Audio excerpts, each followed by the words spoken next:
चलो जी, good morning everyone.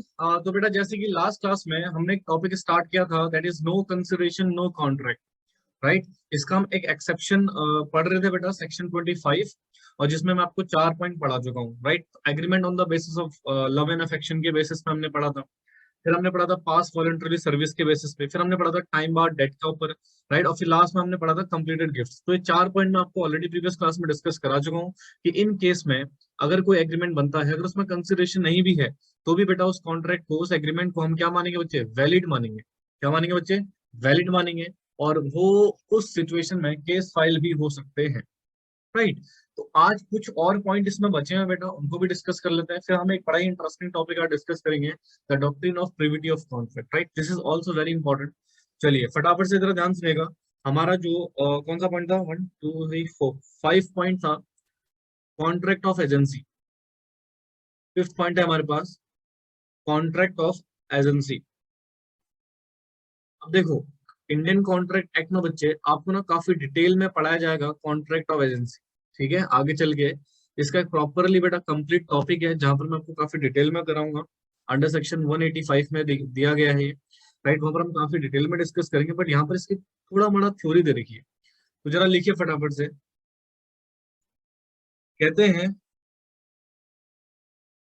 According to section 185 lays down that no consideration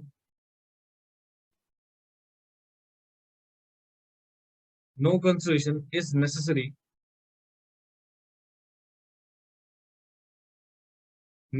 to create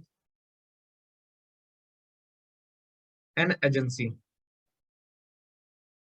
देखो बेटा, मैं यहाँ पर एक बड़ा सा इंटरेस्टिंग पॉइंट आपको बताता हूँ। एक एजेंसी होती है, जैसे मान लो मेरे पास एचडीएफसी जो लाइफ है, एचडीएफसी लाइफ इंश्योरेंस कंपनी है बेटा, जो इन्वेस्टमेंट एडवाइजरी भी करती है। मेरे पास ना उसकी एजेंसी है, तो ध्यान सुनना, H D F C life. इसकी बेटा मैंने एजेंसी ली हुई है, ठीक है। इन्वेस्टमेंट एडवाइजरी हो गया, और इंश्योरेंस से रिलेटेड जो भी एडवाइजरी वगैरह होती है, वो सारे यहाँ पर प्रोवाइड करते हैं कि एजेंसी आप ले सकते हो वाया गिविंग एग्जाम। अब ध्यान सुनना, जैसे फॉर एग्जांपल आपको एचडीएफसी लाइफ की कोई एजेंसी वगैरह लेनी है कि चलो ठीक है भाई, मैं क्लाइंट डील करूंगा आपसे, तो जस्ट फॉर एग्जांपल आपको एचडीएफसी लाइफ का एक एग्जाम देना पड़ेगा। अब उस एग्जाम को पास कर जाते हैं, तो you are become the investment advisory. आप इन्वेस्टमेंट एडवाइजरी बन सकते हैं, और इस पर्टिकुलर कंपनी के लिए बेटा आप काम कर सकते हैं, ठीक है ना। तो एक तरह से इसको बोलते हैं एजेंसी। क्या बोलते हैं बेटा?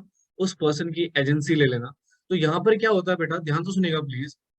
इस ये जो कंपनी है आपको एजेंसी प्रोवाइड कर रही है, डेफिनेटली एजेंसी का कॉन्ट्रैक्ट हो रहा है दोनों के बीच में। इनके बीच में क्या हो रहा है बच्चे? एजेंसी का कॉन्ट्रैक्ट हो रहा है, ठीक है। कि मैं आपके बेसिस पे, आपके बिहाफ में एज ए एजेंट काम करूंगा। जैसे फॉर एग्जांपल मैंने किसी पर्सन से बोला कि भाई इस पर्टिकुलर कंपनी का ना इंश्योरेंस ले लीजिए, राइट। अब उस पर्सन ने बोला ठीक है ले लेता हूँ। अब जहां सुना मेरे जरिए बेटा इस पर्सन ने ज्वाइन किया, तो जब भी इंश्योरेंस प्रीमियम पे करेगा उसको तो कुछ बेनिफिट मुझे मिलेगा।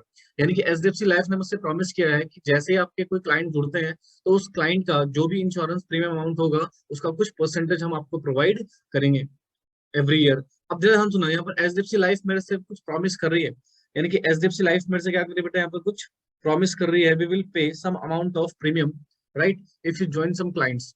और मेरे पास आता भी है बेटा, हर सिचुएशन कुछ अमाउंट क्रेडिट होता रहता है, राइट। तो जरा ध्यान सुनेगा प्लीज। तो यहाँ पर बेटा क्या इस पर्सन ने कोई कंसिडरेशन दिया था क्या? क्या मैंने एचडीएफसी लाइफ को कुछ पैसे दिए थे, या कुछ प्रॉमिस किया था, कुछ कंसिडरेशन किया था? ये वॉलंटरली एजेंसी होती है बेटा। तो यानी कि यहाँ पर मैंने कोई कंसिडरेशन नहीं दिया, नो कंसिडरेशन। और जब नो कंसिडरेशन दिया हुआ है, इसने प्रॉमिस किया है, तो देखो ध्यान सुनना, यहाँ पर कंसिडरेशन नहीं है। ऑल दो इन दोनों के बीच में जो भी कॉन्ट्रैक्ट हुआ है बेटा, वो वैलिड कॉन्ट्रैक्ट होगा। क्यों? क्योंकि एक्सेप्शन है बेटा, सेक्शन 25 में इस एक्सेप्शन को डिफाइन किया गया है कि एज पर 185 एजेंसी का जो कॉन्ट्रैक्ट है, उसमें कंसिडरेशन की रिक्वायरमेंट नहीं होती है। अब किसी भी कंपनी की एजेंसी ले लीजिए बेटा, वहां पर आपको कंसिडरेशन पे करने की रिक्वायरमेंट नहीं है, ठीक है बच्चे।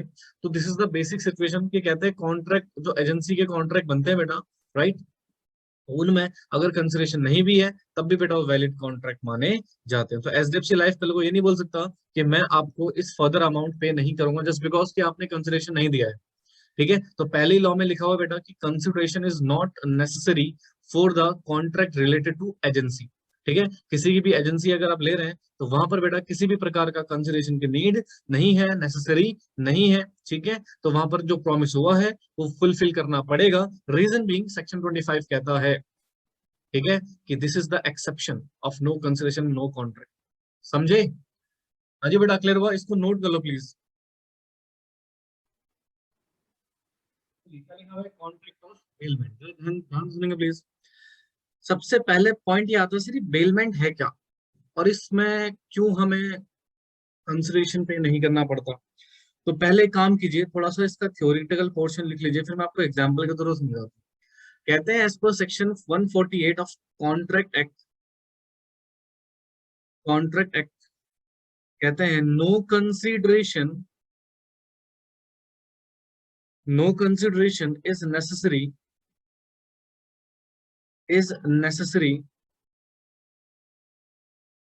इन case of gratuitous bailment, gratuitous bailment. ठीक है, तो जरा ध्यान से सुनेंगे सिचुएशन क्या है बेटा। इधर देखिए, पहला आप एक एग्जांपल आप समझिए, राइट? वो एग्जांपल क्लियर हो जाएगा।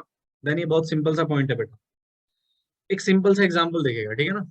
जैसे मान लो एक पर्सन था mister x and he is the owner of a land, owner of a land. ठीक है, एक लैंड का बेटा ये ओनर है, राइट? और ये बेसिकली बेटा मान लीजिए सिटी में रह रहा है, एक शहर में रह रहा है, और इसका एक ब्रदर, और जो इसकी लैंड है ना गांव में है, ठीक है, विलेज में है। और उस विलेज में एक मिस्टर वाई है जो उसका भाई है। ये भाई साहब विलेज में रह रहे हैं और लैंड भी कहाँ है बेटा? विलेज में है। अब जरा ध्यान सुना, ये बंदा सिटी में रह रहा है आराम से, ठीक है, जॉब करता है। तो द पॉइंट बिंग सर, इस लैंड का ना यूटिलाइज नहीं हो पा रहा था। क्या नहीं हो पा रहा था? यूटिलाइज नहीं हो पा रहा था। तो इसने अपने भाई को एक ऑफर दिया। ऑफर क्या दिया मतलब, एक तरह से, हाँ ऑफर ही दिया मान लेते हैं, कि मैं आपको फ्री ऑफ कॉस्ट ये लैंड दे रहा हूँ फॉर एग्रीकल्चर पर्पस। यानी कि ये परमानेंट ट्रांसफर नहीं है, बट मैं कुछ टाइम के लिए आपको दे रहा हूँ, जब तक मैं नहीं आ जाता गाँव, ठीक है, मैं विलेज नहीं आ जाता, आप इस लैंड का यूज कीजिए। ठीक है, इस लैंड का यूज कीजिए और इसके लिए मुझे आपसे कोई भी कंसिडरेशन नहीं चाहिए। यू कैन यूज, बट आप यूज जो करोगे वो सिर्फ किस पर्पस के लिए करोगे बेटा? एग्रीकल्चर पर्पस के लिए। किस पर्पस के लिए करोगे? एग्रीकल्चर। यानी कि मिस्टर वाई जो है ना, वो इस लैंड को यूज कर सकता है किस पर्पस के लिए बेटा? एग्रीकल्चर पर्पस के लिए यूज कर सकता है। इसमें जो भी है फार्मिंग वगैरह स्टार्ट कर सकता है वो, राइट? अब जरा ध्यान सुनना, यहाँ पर आपने जो लैंड थी उसको फ्री ऑफ कॉस्ट ट्रांसफर कर दिया अपने भाई को, और बोला कि आप एक काम कीजिए, यहाँ पर एग्रीकल्चर कीजिए। ठीक है, तो बेटा जब कोई भी प्रॉपर्टी हम ट्रांसफर कर रहे होते हैं किसी भी पर्सन को फ्री ऑफ कॉस्ट, ध्यान सुनना, कोई भी प्रॉपर्टी हम ट्रांसफर कर रहे होते हैं किसी भी पर्सन को फ्री ऑफ कॉस्ट, यहाँ पर बेटा जनरली क्या होता है ना, ओनरशिप हमने ट्रांसफर नहीं करी है जनरली, ठीक है ना, हम यूज करने के लिए दे देते हैं कुछ भी है, तो इसको बोलते हैं ग्रेचुइटियस बेलमेंट। क्या बोलते हैं बेटा इसको? बेलमेंट। ठीक है ना, तो किसी भी पर्सन को प्रॉपर्टी ट्रांसफर करना बेलमेंट कराता है, बट फ्री ऑफ कॉस्ट अगर मैं उसको दे रहा हूँ तो उसको बोलते हैं ग्रेचुइटियस बेलमेंट। क्या बोलते हैं बच्चे? ग्रेचुइटियस बेलमेंट। अब जरा ध्यान सुनना, बिल्कुल ध्यान सुनिएगा। सर हुआ क्या, कुछ टाइम बाद, after some time, mister X demand 50% of total profit out of this land, out of this land as consideration. ध्यान तो सुनिएगा बेटा। सर हुआ क्या, इन्होंने जब स्टार्टिंग में दिया था free of cost land provide कर दी थी। फ्री ऑफ कॉस्ट क्या कर दी थी बेटा? लैंड प्रोवाइड कर दी थी कि आप एग्रीकल्चर कीजिए। वहां पर कोई टर्म्स एंड कंडीशन इन्होंने नहीं लगाई थी, कोई कंसिडरेशन नहीं मांगा था, ठीक है ना। तो कहते हैं सर इस तरह के कॉन्ट्रैक्ट में कंसिडरेशन नहीं भी है तो वैलिड कॉन्ट्रैक्ट होते हैं, ठीक है। अब बाद में आप ये बोलो कि आप मुझे एज ए कंसिडरेशन पे करो 50% ऑफ द प्रॉफिट, तो यहाँ पर क्या मिस्टर वाई ऑब्लिगेटरी है पे करने के लिए या नहीं है? क्या मिस्टर वाई को 50% ऑफ प्रॉफिट मिस्टर एक्स को देना पड़ेगा या नहीं देना पड़ेगा? This is the question. बताइए बेटा, क्या इसको 50% प्रॉफिट देना पड़ेगा या रिक्वायरमेंट नहीं है? एज पर योर सेंस क्या लग रहा है आपको, क्या करना चाहिए? हाँ जी, देना चाहिए 50% या नहीं देना चाहिए? बोलिए प्लीज।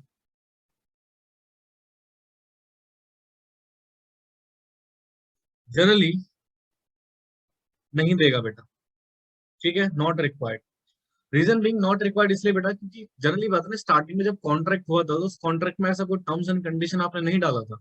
अब आप बाद में इस सिचुएशन को ऐसे बोलो कि यार चल ठीक है, कंसिडरेशन तूने पे नहीं करा है, मैं अपनी लैंड वापस ले लूंगा, उसमें मान लो एग्रीकल्चर हो रखा है, या तो मेरे को 50% ऑफ टोटल प्रॉफिट प्रोवाइड करो एज अ कंसिडरेशन।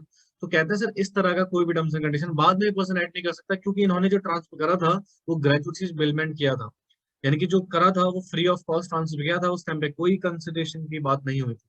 तो कहते हैं सर सेक्शन 148 बेसिकली कहता है कि अगर कंसिडरेशन नहीं है ग्रेजुइटियस बेलमेंट में तो वो कॉन्ट्रैक्ट वैलिड माना जाएगा। बाद में किसी भी तरह की टर्म्स एंड कंडीशन लगा के आप उसको जस्टिफाई नहीं कर सकते, कंसिडरेशन डिमांड नहीं कर सकते।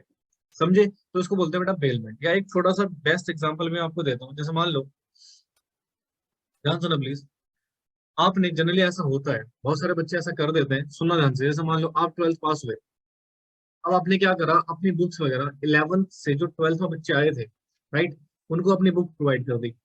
उनको क्या कर दी बेटा, अपनी बुक प्रोवाइड कर दी, और आपने पैसे नहीं लिए, आपने कहा यार फ्री ऑफ कॉस्ट है, जब तक तेरे एग्जाम है आराम से पढ़ो। ठीक है। अब हुआ क्या, बाद में आपने क्या बोला कि यार नहीं मुझे तो अपनी बुक वापस चाहिए, तो आपने उस बंदे से बुक वापस मांग रहे हो, तो क्या जब तक उसके एग्जाम नहीं हो जाते बेटा आप उससे बुक मांगने के लिए एलिजिबल भी हो? हाँ, this is the question, this is the graduate bailment. आप उससे बुक वापस नहीं ले सकते बेटा। आपके चक्कर में उसने कोई दूसरी बुक ली नहीं, फ्री ऑफ कॉस्ट वाली बुक उसने परचेज कर आई मीन ले ली आपसे। अब बाद में आप ये बोलो कि भाई चल मेरी बुक्स वापस कर, क्योंकि तूने कंसिडरेशन नहीं दिया था, तूने फ्री ऑफ कॉस्ट लिया था मेरे से बुक्स, अब तुम कह रहे हो मेरी बुक्स वापस करो, तो बेटा उस सिचुएशन में ऐसा नहीं बंदा वापस कर देगा आपको, ठीक है, क्योंकि वहां पर जो भी कॉन्ट्रैक्ट आपके बीच में होगा वो वैलिड कॉन्ट्रैक्ट होगा, वो एग्जाम कंप्लीट होने तक अपनी बुक्स, राइट, आपको नहीं दे सकता। समझे? तो this kind of contract basically known as gratuitous bailment, यानी कि हम अपनी प्रॉपर्टी का पोजीशन ट्रांसफर कर दे रहे हैं किसी और person, although there is no consideration, but still sir यहाँ पर जनरली क्या होगा, हाँ जी, कॉन्ट्रैक्ट वैलिड माना जाएगा। ठीक है, तो आप उसको वापस नहीं मांग सकते बेटा, जिस पर्पस के लिए दिया है वो उस पर्पस के लिए यूज करेगा, माइट भी वो वॉलंटरली बाद में आपको वापस कर सकता है, वो उसके ऊपर है। समझ गए? हाँ जी बेटा बोलिए प्लीज। क्लियर हुआ कि नहीं हुआ? चलो उसको नोट करो फटाफट से। देखिए सर क्या लिखा हुआ रेमिशन, बेटा इसको ना एक कॉन्सेप्ट के थ्रू, एक एग्जाम्पल के थ्रू समझेंगे, ठीक है, ये आपको समझ आ जाएगा सिचुएशन क्या। हालांकि अगेन ये चीजें, जितनी भी चीजें मैं आपको पढ़ा रहा हूँ बेटा, ये गिफ्ट के बाद वाली जो सिचुएशन थी, ये अपने आप में बेटा आगे चल के काफी डिटेल में समझोगे आप इन सब चीजों को, राइट। बट देख लेते हैं सिचुएशन क्या है, दिया हुआ है यहाँ पे। तो basically it is defined under section 63 of Indian contract act. ठीक है भाई, तो जरा ध्यान से देखिएगा, एक कॉन्ट्रैक्ट होता है मिस्टर एक्स और मिस्टर वाई के बीच में। एक कॉन्ट्रैक्ट होता है बच्चे मिस्टर एक्स और मिस्टर वाई के बीच में, ठीक है, इनके बीच में कॉन्ट्रैक्ट होता है। मान लीजिए कॉन्ट्रैक्ट हुआ टू सेल बाइक एट ₹25,000। ठीक है, तो यहाँ पर बेटा एग्रीमेंट हुआ इनके बीच में कि मिस्टर एक्स अपनी बाइक सेल करेंगे मिस्टर वाई को एट ₹25,000, ठीक है ना। अब ध्यान से सुनना, लेटर ऑन कॉन्ट्रैक्ट बन गया, ठीक है जी। अब इनका ऑब्लिगेशन क्या है, इनका ऑब्लिगेशन क्या है, provide bike, this is the promise. और मिस्टर वाई का ऑब्लिगेशन क्या है बेटा, pay ₹25,000। These are their applications, right. तो दिस इज इट, ठीक है ना। अब इसके बाद हुआ क्या, आफ्टर दैट सम चेंजेस या रेमिशन यू कैन से,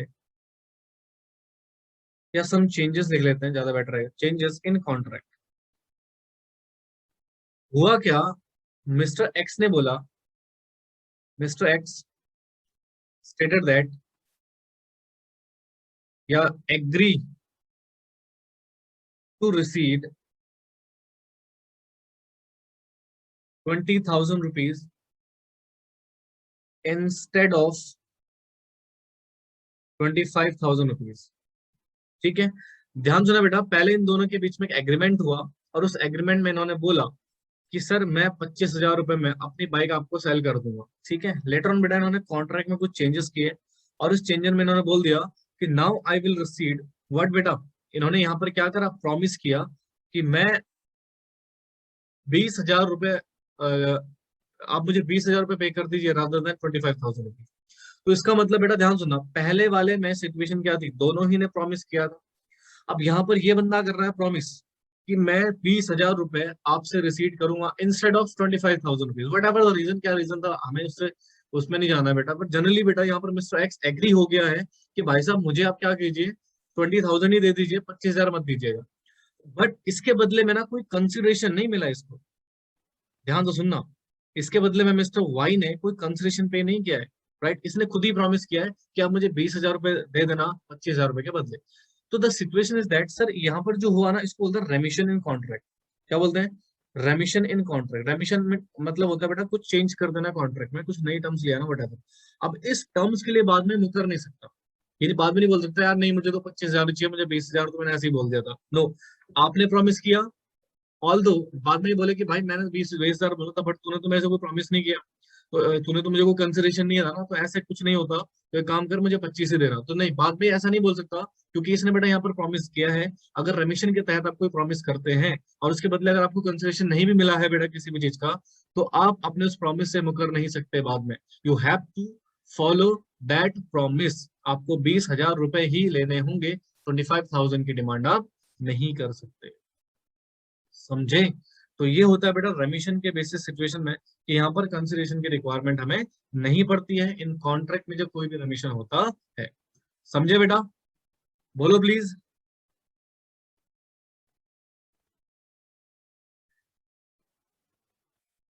ठीक है, इसको नोट कीजिए।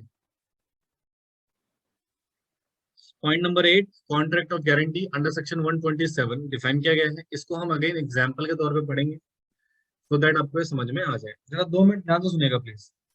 मान लो यहाँ पर दो लोगों के बीच में कॉन्ट्रैक्ट हुआ, ध्यान सुना please, mister X, mister Y. ठीक है, इनके बीच में कॉन्ट्रैक्ट हुआ। कॉन्ट्रैक्ट क्या हुआ बेटा, आपको बताता हूं कि मिस्टर एक्स ने प्रोवाइड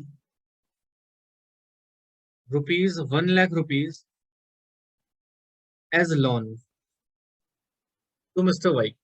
ठीक है, तो इनके बीच में कॉन्ट्रैक्ट हुआ बेटा, मिस्टर एक्स ने इसको लोन दिया है और डेफिनेटली फ्यूचर में ये पे करेगा, और यहाँ पर लोन जो दिया गया था वो 1 ईयर के लिए दिया गया था और जिसका इंटरेस्ट रेट था मान लीजिए 10%। राइट, इन्होंने 1 लाख रुपए का लोन दिया और फ्यूचर में बेटा 1 लाख प्लस 10% का अमाउंट इसको पे करेंगे। तो दोनों ही सिचुएशन में कॉन्ट्रैक्ट, क्या 1 लाख रुपए ये पे करेगा, हाँ जी, क्या ये फ्यूचर में after 1 year 1 lakh plus 10% interest rate पे करेगा, हाँ जी सर बिल्कुल पे करेगा। तो इसका मतलब दोनों ही केस में कंसिडरेशन हो रहा है, हाँ, बट हमें ये नहीं पढ़ना। अब मान लीजिए मिस्टर एक्स को ना डाउट हो रहा है, यार पता नहीं मेरा पैसा वापस मिलेगा नहीं मिलेगा। ठीक है, तो ये ना सोच रहा है कि यार मैं पैसे दूं या ना दूं, क्या पता मिस्टर वाई पैसे लेके भाग जाए वगैरह वगैरह। तो यहाँ पर एक बंदा आया, मिस्टर जेड। ठीक है, इसने बेटा प्रॉमिस किया, इसने प्रॉमिस किया टू मिस्टर एक्स को, if Y, if mister Y fails to pay, fails to pay, ठीक है, then I will pay you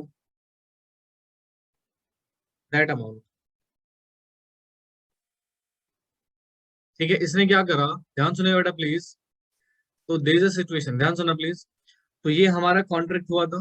ठीक है, इसने 1 लाख रुपए प्रोवाइड करे थे और इसने प्रॉमिस किया था कि मैं फ्यूचर में 1 लाख प्लस 10% का इंटरेस्ट आपको पे करूंगा। ठीक है, बट कहीं ना कहीं एक ट्रस्ट नहीं होता बेटा जनरली। तो यहाँ पर क्या हुआ, एक मिस्टर जेड थे जिन्होंने जनरली क्या किया बेटा, यहाँ पर श्योरिटी दी, मिस्टर एक्स को श्योरिटी दी, गारंटी दी।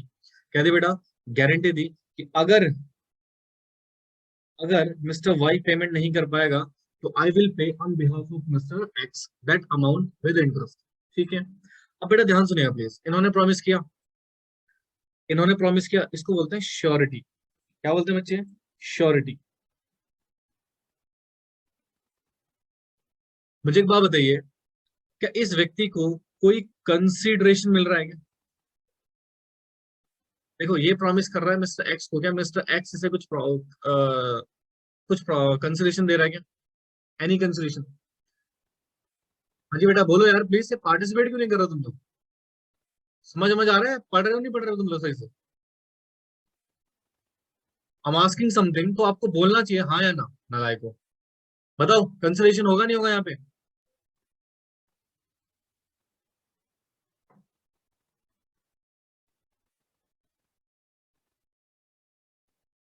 यहाँ पर कंसिडरेशन नहीं है जनरली, नो कंसिडरेशन। तो क्या इसका मतलब, मान लो ध्यान सुना प्लीज, इसका मतलब कंसिडरेशन तो नहीं है सर, कंसिडरेशन नहीं। और आपने कौन सा पढ़ा हुआ है, नो कंसिडरेशन नो कॉन्ट्रैक्ट। ठीक है, ध्यान सुना please, no consideration no contract concept सुनाओ अपने। आप फ्यूचर में आए, मिस्टर जेड को पता था नो कंसिडरेशन मतलब नो कॉन्ट्रैक्ट होता है। तो मिस्टर एक्स ने कहा भैया मिस्टर वाई तो पैसे नहीं दे रहा, चलो आप निकालो पैसे निकालो मिस्टर जेड से। तो मिस्टर जेड ने कहा भैया कौन से पैसे?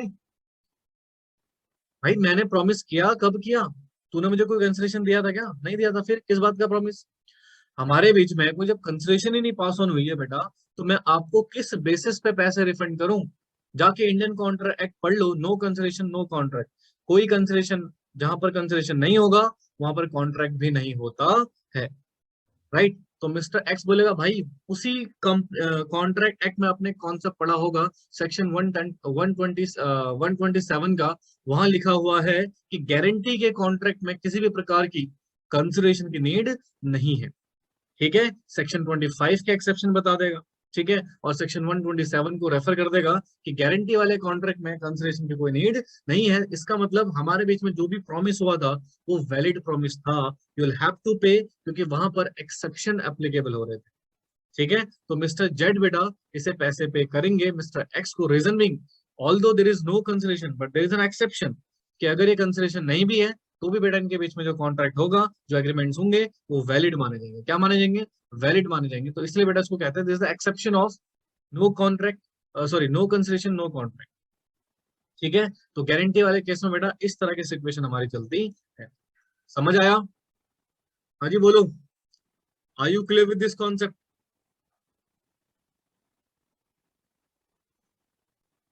चलिए नोट कीजिए इसको। एक एग्जाम्पल से पढ़ते हैं इसको, ठीक है ना? देखिए, एक एनजीओ है,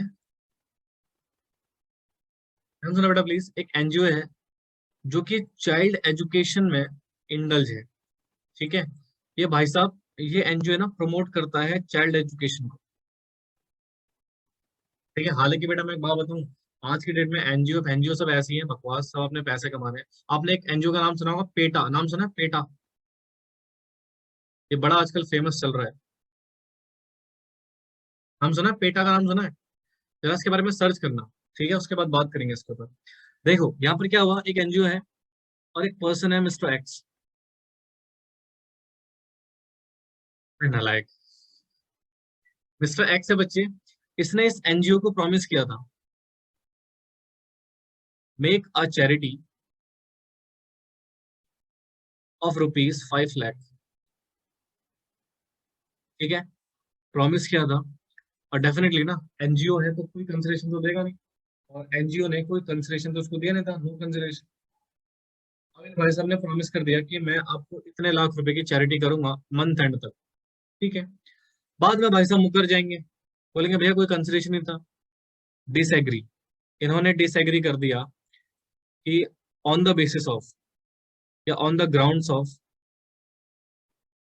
no consideration, no consideration paid by NGO. ठीक है जी, तो ये बड़ा सिंपल सा पॉइंट है बेटा कि यहाँ पर जनरली क्या ये हमारा मिस्टर एक्स मुकर सकता है क्या? डिसएग्री हो सकता है क्या? On ground of no consideration, no consideration के बेसिस पे क्या मना कर सकता है डोनेशन या चैरिटी देने से? नहीं कर सकता बेटा। तो ये जनरली डिसएग्री नहीं हो सकता, क्योंकि यहाँ पर कहा एक्सेप्शन है बेटा, दैट इज चैरिटी के केस में अगर कंसिडरेशन नहीं भी होगा तो भी बेटा वो वैलिड माना जाएगा, and you have to donate some amount, जो भी आपने प्रॉमिस किया था, ठीक है ना। तो ये बड़ा ही सिंपल सा पॉइंट था बेटा चैरिटी वाला, एंड आई होप आपको समझ आ गया होगा। विद दिस बेटा the concepts of no consideration, no contract and with their exceptions are completed here. Generally आपने क्या पढ़ा, एक बार फटाफट से रिवाइज कर लेते हैं इसको। जनरली आपने क्या पढ़ा बेटा? आपने ये पढ़ा कि सर जनरली अगर किसी भी कॉन्ट्रैक्ट में कंसिडरेशन नहीं है, contract को हम क्या नहीं मानेंगे बच्चे? जरा 2 मिनट ध्यान सुन लो बेटा प्लीज। जनरली अगर किसी कॉन्ट्रैक्ट में कंसिडरेशन नहीं है तो उस कॉन्ट्रैक्ट को हम वैलिड नहीं मानेंगे, वो हमारे लिए इनवैलिड कंसिडर हो जाएगा, ठीक है ना। बट इसके कुछ एक्सेप्शन है। कहाँ है एक्सेप्शन? सेक्शन 25 में एक्सेप्शन दिए हुए हैं। तो सेक्शन 25 में करीब करीब 9 एक्सेप्शन हमने यहाँ पर पढ़ लिए बेटा, हालांकि कुछ अलग सेक्शन का रेफरेंस भी था यहाँ पे, ठीक है। तो जैसा हमने पढ़ा कि कॉन्ट्रैक्ट लव एंड अफेक्शन में बना हुआ है, ठीक है। कॉन्ट्रैक्ट हमारा पास वॉलंटरी सर्विस पे बना हुआ है, कॉन्ट्रैक्ट हमारा टाइम बार डेट्स के ऊपर बना हुआ है, कॉन्ट्रैक्ट हमारा कंप्लीटेड गिफ्ट के ऊपर बना है, एजेंसी के ऊपर बना हुआ है, ठीक है ना। और हमारा बेलमेंट के ऊपर बना है, रेमिशन के ऊपर बना हुआ है, ठीक है जी।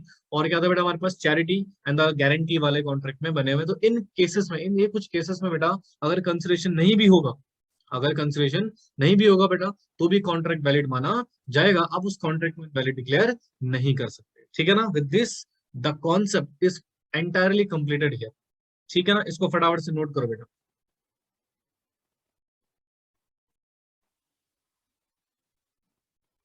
जरा ध्यान से सुनेंगे बेटा, जो अगला टॉपिक है उस टॉपिक को कराने से पहले मैं आपको ना कॉन्सेप्ट कराता हूँ, ठीक है। जरा ध्यान से सुनेंगे, बिल्कुल कंसंट्रेशन से। ये वाला कॉन्सेप्ट हमारा कंसिडरेशन वाला पोर्शन खत्म हो गया बेटा। अब जरा सिचुएशन आती है केस फाइल करने वाली, ठीक है। जरा इधर देखिए सर, यहाँ पे ना दो लोगों के बीच में कॉन्ट्रैक्ट हुआ था, मिस्टर ए और मिस्टर बी। जरा ध्यान से सुनेंगे बेटा, ठीक है। इन दोनों के बीच में कॉन्ट्रैक्ट हुआ था, साइंड अ कॉन्ट्रैक्ट। कॉन्ट्रैक्ट क्या था? He makes a delivery of goods,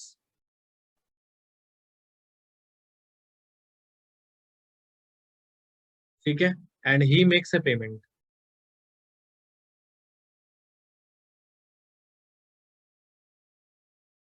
right.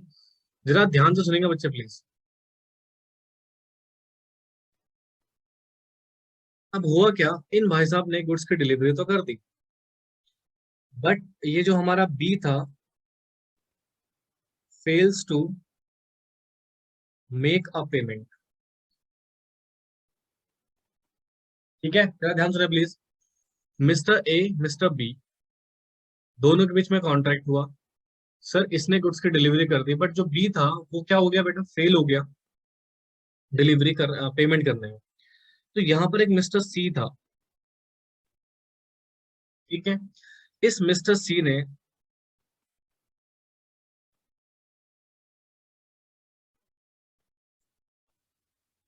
File a case against mister be in court, ठीक है, ऑन नॉन पेमेंट। ध्यान से सुनिएगा बेटा प्लीज। सर कॉन्ट्रैक्ट किनके बीच में था? मिस्टर ए के बीच में और मिस्टर बी के बीच में, ठीक है।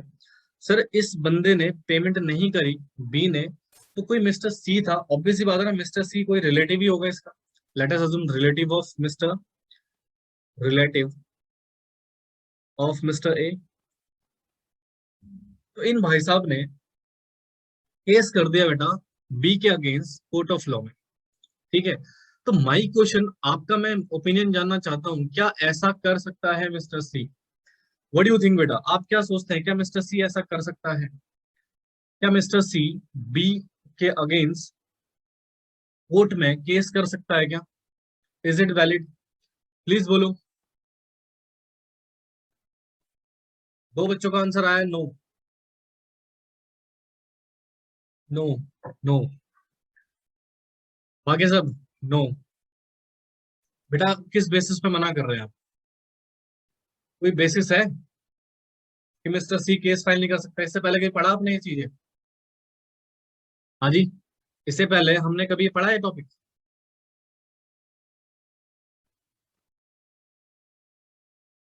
बोलो।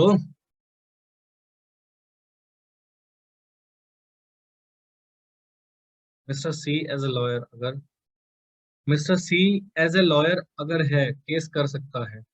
अच्छा जी। बेटा लॉयर तो फिर अलग हो गया ना, वो हमारा एक तरह से एजेंट हो गया। Specifically mister C is not a part of contract. Okay. देखो, यहाँ पर बेटा एक सिचुएशन अप्लाई होगी। यहाँ पर एक सिचुएशन अप्लाई होती है, इसको बोलते हैं the doctrine of privity of contract. ध्यान से सुनिएगा प्लीज। यहाँ पर एक सिचुएशन अप्लाई हो जाएगी बेटा, doctrine of, the doctrine of privity of contract. ठीक है। अभी जो डॉक्ट्रिन है, डॉक्ट्रिन का मतलब होता है रूल। अगर मैं जनरली बोलूँ तो डॉक्ट्रिन का मतलब क्या होता है? रूल। तो बेटा एक रूल है, the doctrine of privity of contract. ठीक है, रूल, डॉक्ट्रिन का मतलब क्या होता है? रूल। तो कहते हैं सर प्रिविटी ऑफ कॉन्ट्रैक्ट कहता है भैया, जो मिस्टर सी है ना, ये है थर्ड पार्टी, यानी कि थर्ड पर्सन। और ये third party not a part of contract. ये जो थर्ड पार्टी है बेटा, ये कॉन्ट्रैक्ट का पार्ट नहीं है। So can't file case against B. ध्यान सुनना, मिस्टर सी जो है वो क्या है बच्चे? पार्टी टू कॉन्ट्रैक्ट नहीं है। भैया इसके साथ थोड़ी कॉन्ट्रैक्ट, तो ऐसा तो कोई भी मुंह उठा के केस फाइल कर देगा मेरे ऊपर, राइट? तो द सिचुएशन इज दैट, ऐसे बेटा जो कॉन्ट्रैक्ट टू पार्टी नहीं है, जिसका कॉन्ट्रैक्ट से कोई लेना देना नहीं है, वो केस कैसे फाइल कर सकता? How is this possible? Right. तो यहां पर हम कहते हैं can't file a case as per doctrine of privity of contract. ठीक है, doctrine of privity of contract कहता है कि जो थर्ड पार्टी है, जो पार्टी टू कॉन्ट्रैक्ट नहीं है, वो कोई भी केस फाइल नहीं कर सकती। Is it not possible? अभी मैं आपको एक केस कराऊंगा यहाँ पे, डोंट वरी। एक एग्जाम्पल और बढ़ाऊंगा, जबरदस्त वाला जो प्रैक्टिकल एग्जाम्पल है। तो यहाँ पर जनरली होता क्या है कि जो मिस्टर सी है ना, वो थर्ड पार्टी है, वो केस फाइल नहीं कर सकता। बट सर कुछ केसेस ऐसे हैं जहां पर थर्ड पार्टी केस कर सकता है। इसका मतलब sir, in generally doctrine of privity of contract क्या कहता है कि कोई भी थर्ड पार्टी है, राइट, वो केस फाइल नहीं कर सकता कॉन्ट्रैक्ट में, अगर वो कॉन्ट्रैक्ट का पार्ट नहीं है तो। बट इसके एक्सेप्शन क्या बोलेंगे बेटा? इसके एक्सेप्शंस क्या बोलेंगे? कि जो पार्टी टू कॉन्ट्रैक्ट नहीं भी है, वो भी क्या कर सकता है बच्चे? केस फाइल कर सकता है। अभी मैं आपको बताऊंगा यहाँ पर कुछ केसेस ऐसे हैं जहां पर बेटा पार्टी अगर कॉन्ट्रैक्ट का पार्ट नहीं है, तो भी बेटा केस फाइल कर सकती है। ठीक है, तो मैं आपको क्या बताना चाह रहा हूँ, सुनना।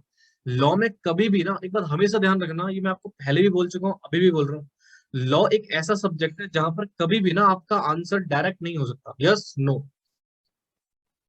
बेटा मैं आपको लिटरली बता रहा हूँ, देखो चार्टर्ड अकाउंटेंट, जो बच्चे चार्टर्ड अकाउंटेंट का कोर्स कर रहे हैं, कि उनके एग्जाम तो इतना लॉ का इतना टिपिकल नहीं आता है फ्यूचर में जाके। बट जो कंपनी सेक्रेटरी वाले बच्चे हैं बेटा, आपका तो लॉ में ऐसे से क्वेश्चंस पूछे जाते हैं ना, दिमाग हिला देंगे।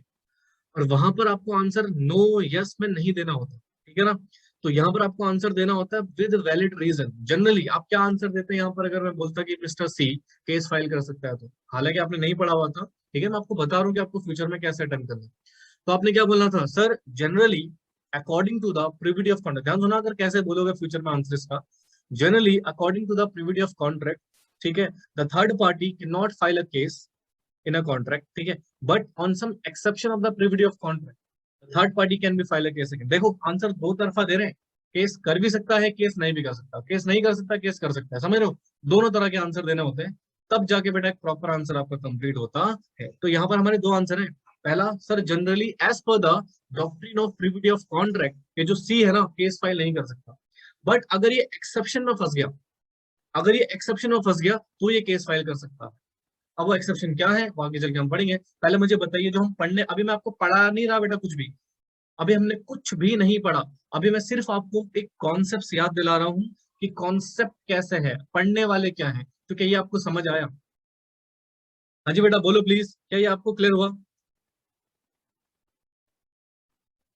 हाँ जी, कौन सा समझ आ गया, पढ़ने वाले क्या है? ठीक है, फिर फटाफट से इसको नोट कीजिए, पहले इस चार्ट को बना लीजिए बढ़िया से, फिर आगे चल के इसको डिस्कस करते हैं, ठीक है ना? प्लीज मेक दिस चार्ट फटाफट जल्दी से।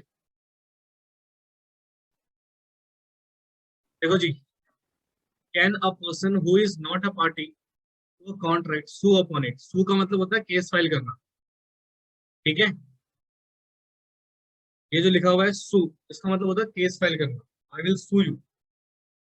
यहाँ पर हम बच्चे पढ़ेंगे according to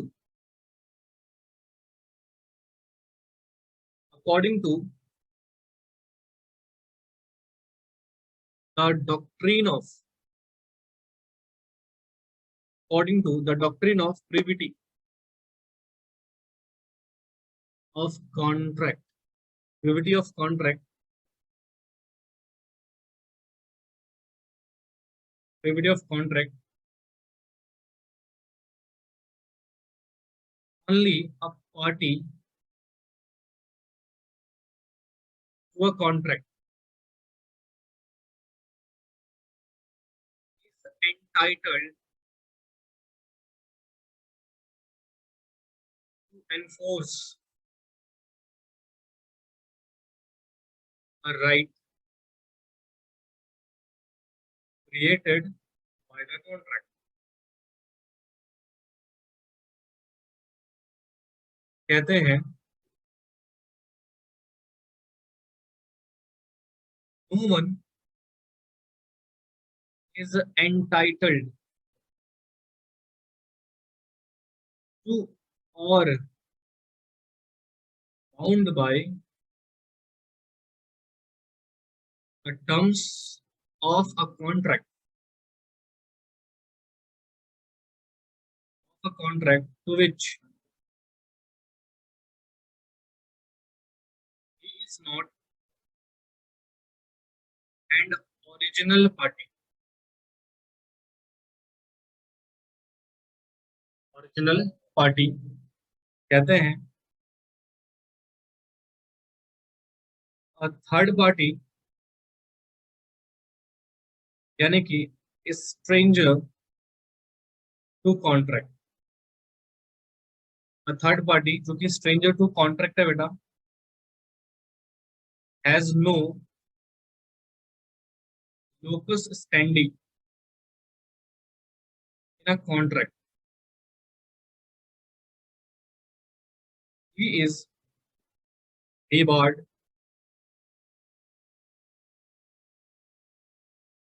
from interfering with the contractual rights,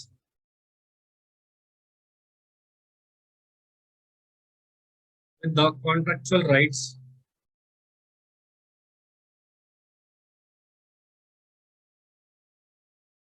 or obligation of the parties।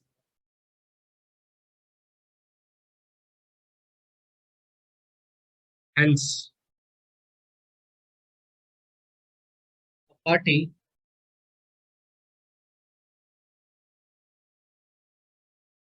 यहाँ पर लिखते हैं, एक सेकेंड ना,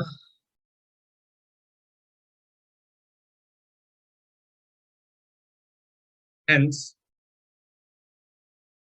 only a person who is party to contract can sue on it।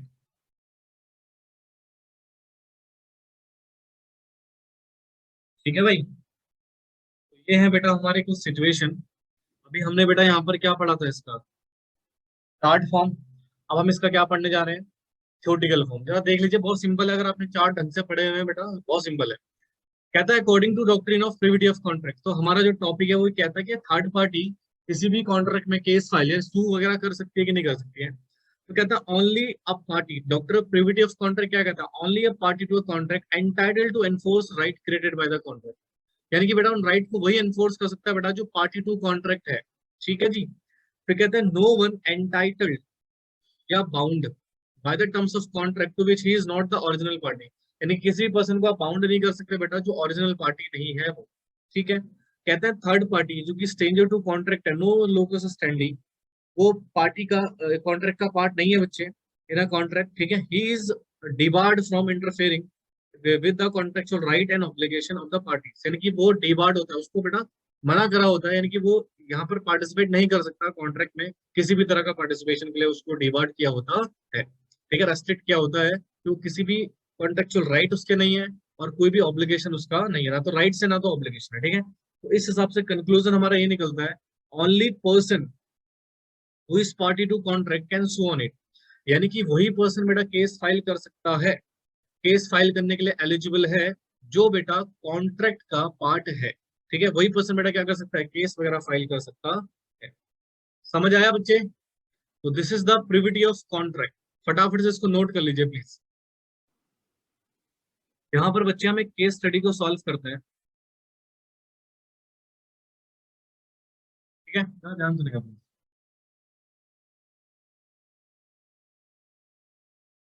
यहाँ पर मैं एक पर्सन लेता हूँ,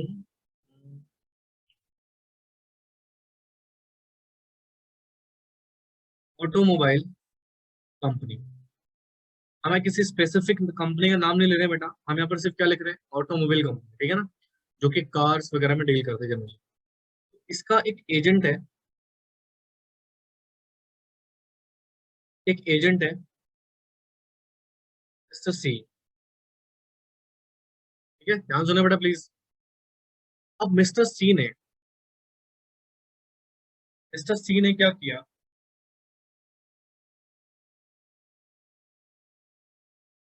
बाई कर लिए car from this automobile company. ठीक है। मिस्टर सी ने क्या कर लिया बेटा, बाय कर लिए कार फ्रॉम ऑटोमोबाइल कंपनी। ठीक है, बिल्कुल ध्यान सुनेगा। और इन भाई साहब ने फोल्ड कर दिया टू मिस्टर बी। ठीक है। ये लेटेस्ट हम इसको एजेंट ना बोल के बच्चे हम डीलर बोलते हैं, यहाँ पे ना डीलर वर्ड यूज करते हैं। ठीक है ना। केस ध्यान से सुनना बेटा। और जो मिस्टर बी है ये है सब डीलर।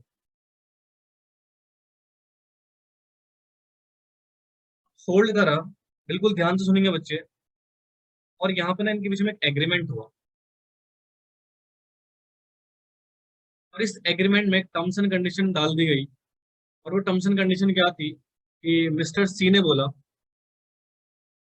ठीक है, यू मिस्टर बी को, you can not cell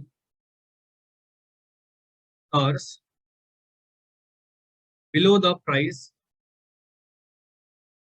listed by company. ठीक है। एक टर्म्स एंड कंडीशन डाल दिया बेटा कि आप किसी भी कार को बेटा क्या नहीं करोगे, नहीं सेल करोगे लिस्टेड प्राइस से कम में। अगर आप करते हो, इफ डू सो, आपको फाइन लगेगा या आपको जो भी पेनल्टी वगैरह हमें पे करनी पड़ेगी, प्रति कार 50,000। ये कुछ तरह की कंडीशन लगा दी।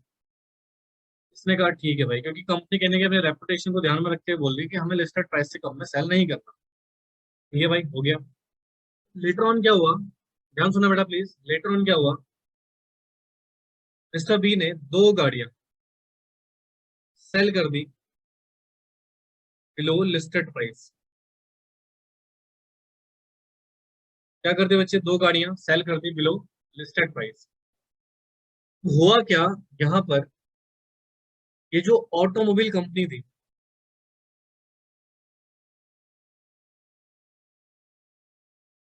ये जो ऑटोमोबाइल कंपनी है, ये आपसे एडवाइस मांग रही है।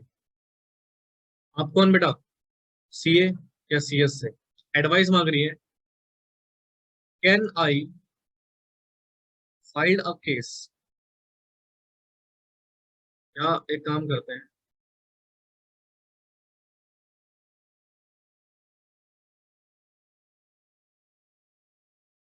Can company sue on mister B. तो चलिए बेटा इसको एडवाइस कीजिए, इस केस में इसको एडवाइस कीजिए, क्या इज इट पॉसिबल कि हमारी जो कंपनी है, हमारी जो कंपनी है वो क्या केस फाइल कर सकती है बेटा against mister B? If yes then why, if no then Y.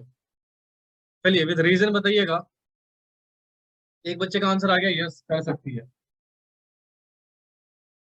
बाकी सब बेटा तो उतना रीजन भी लिख लीजिए अपना।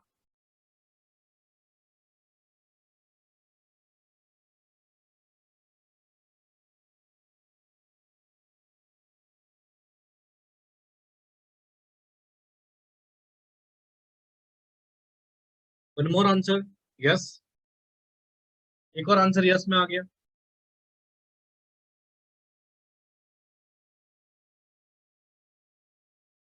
Anyone else?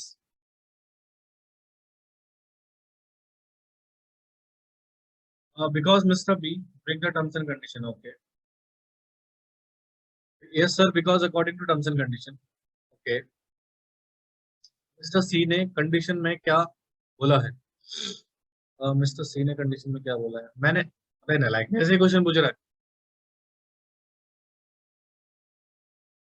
जनरली आपके मैक्सिमम आंसर आए हैं yes yes yes yes yes. अब जरा ध्यान सुनना, इधर देखो 2 मिनट। ऑटोमोबाइल कंपनी और मिस्टर बी, मिस्टर सी, यहाँ पर कॉन्ट्रैक्ट किसके बीच में हो रहा है? मिस्टर सी और मिस्टर बी के बीच में। क्या आपको नहीं लगता ये जो ऑटोमोबाइल कंपनी है ये थर्ड पार्टी है, not a party to contract? हाँ जी, not a party to contract. जब ये पार्टी टू कॉन्ट्रैक्ट नहीं है तो as per doctrine of privity of contract क्या ये केस फाइल कर सकता है? Not file a case against mister B. बेटा यहाँ पर कॉन्ट्रैक्ट किनके बीच में हुआ है? सी और बी के बीच में। तो जो भी राइट्स एंड ऑब्लिगेशन होंगे इन दोनों के होंगे ना। यहाँ पर ऑटोमोबाइल कंपनी को क्या हमने पार्टी टू कॉन्ट्रैक्ट बनाया है? नहीं बनाया सर। ये तो सी और डी बी के बीच में कॉन्ट्रैक्ट हुआ है। तो जब ये दोनों पार्टी टू कॉन्ट्रैक्ट ही नहीं है तो बेटा as per the privity of contract sir ये जो कंपनी है कैसे केस फाइल कर सकती है? How is this possible? अभी तो आपने पढ़ा था। क्या आप लोगों ने एक्सेप्शन पढ़ ली है जो आप नो बोलने लग गए? हाँ, आपने क्या पढ़ा था? थर्ड पार्टी केस फाइल नहीं कर सकती। तो भैया जो भी केस करना होगा तो वो सी करेगा ना। हाँ, सी करेगा। ये ऑटोमोबाइल कंपनी कौन होती है? इसको तो कॉन्ट्रैक्ट का पार्टी नहीं बनाया ना हमने। हमने यहाँ पर जो भी एग्रीमेंट करा था उस एग्रीमेंट की पार्टी कौन थे? मिस्टर सी और mister B. Automobile company is a third party, third party is not a part of contract. अगर इसको पार्ट ऑफ कॉन्ट्रैक्ट बनाया होता तो शायद उस सिचुएशन में ऐसा हो सकता था कि फाइल कर दे, बट ये पार्टी टू कॉन्ट्रैक्ट तो है ही नहीं। तो इस सिचुएशन के हिसाब से as per the doctrine of privity of contract sir ये जो कंपनी है ना केस फाइल नहीं कर सकती। किस बेसिस पे यस बोल रहे थे आप लोग? अभी तो पढ़ा था आप लोगों ने, पल्ले पढ़ा कुछ?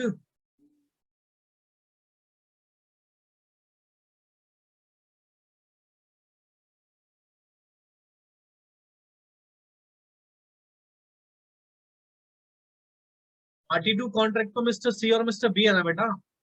जिनके बीच में कॉन्ट्रैक्ट हुआ है they are the party to contract. Automobile company party to contract नहीं है बच्चे, समझ आया? चलिए फटाफट से बना लीजिए इसको।